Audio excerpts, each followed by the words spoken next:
I've never lost anybody that I care about. It's my best friend. Certainly an emotional time. Best friend and co-star Bam Margera opens up and breaks down after the death of Ryan Dunn.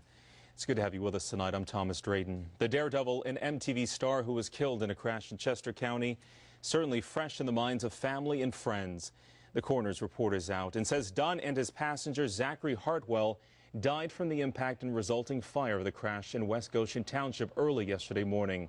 Police have done an accident reconstruction and say Dunn's Porsche might have been traveling as fast as 130 miles per hour.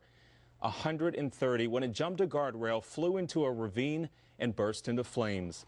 Toxicology results won't be back for 4 to 6 weeks. Now, Dunn posted this picture on Twitter hours before his death. And now movie critic Roger Ebert is apologizing for what he said about it. Ebert tweeted, quote, "Friends don't let jackasses drink and drive." As you can imagine, it certainly upset Dunn's family and his friends, including Bam Margera. Ebert said in his Chicago Sun-Times blog today that his tweet wasn't intended as cruel, but he added that while it was probably too quick to tweet, he stood by his message. Our Chris O'Connell spoke with Margera tonight. I know the two were very close, Chris. They sure were. Fellow Jackass star Bam Margera was actually in Arizona, Thomas, when he got the call. He said shook his world, informing him that his best friend he considers his brother was killed in a fiery crash about a mile here from Westchester in West Goshen Township. Well, tonight, Margera went back to that crash site for the very first time. It was a very emotional time for him. Right afterwards, he spoke only to us about his friend. I've never lost anybody that I care about. It's my best friend.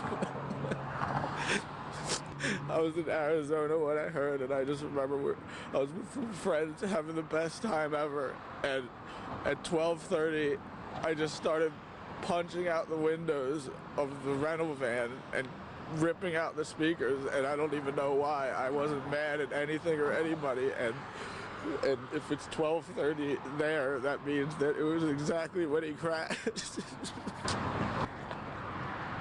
He was the happiest person ever. The smartest guy. He had so much talent.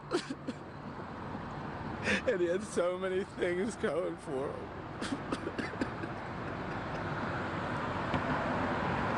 It's not right. It's not right.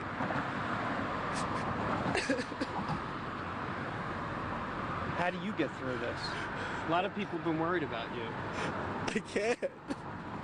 I can't.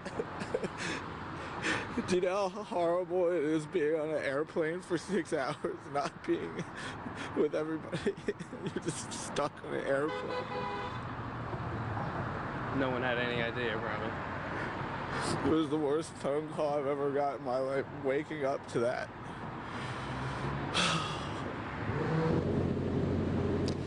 Margera clearly overwhelmed in that interview. He says everyone in the world knew Dunn as that guy with the crazy antics and stunts in the Jackass movie. Margera says he knew Dunn like no one else in the world, like his brother. He says he will never recover from a loss like this, Thomas. Certainly understand his pain. You think about your own friends, the ones that you love, and about losing them. I'm curious, are fans still coming out to the crash site, Chris? Yeah, perhaps even more today than yesterday. Fans are flocking there, putting down flowers. But one thing we saw in particular was this. People coming to the crash site, fans and non-fans, trying to gather, steal anything they could get their hands on, from broken headlights to parts of the engine block. Some people actually told me they're going to put some of this stuff on eBay and sell it. T-shirts and lighters and all kinds of things have already made their way on eBay, but at the crash site, you should have seen these people pilfering away whatever they could. I talked to a police officer. They said that is illegal. That is still an investigation scene, and these people should not be doing this, but they were taking away everything they could get their hands on. And frankly, I think it's a disgrace, Thomas. It really is. It's downright low. I mean, come on, people. Our Chris O'Connell reporting tonight. It's just sad. Chris, thank you. Want you to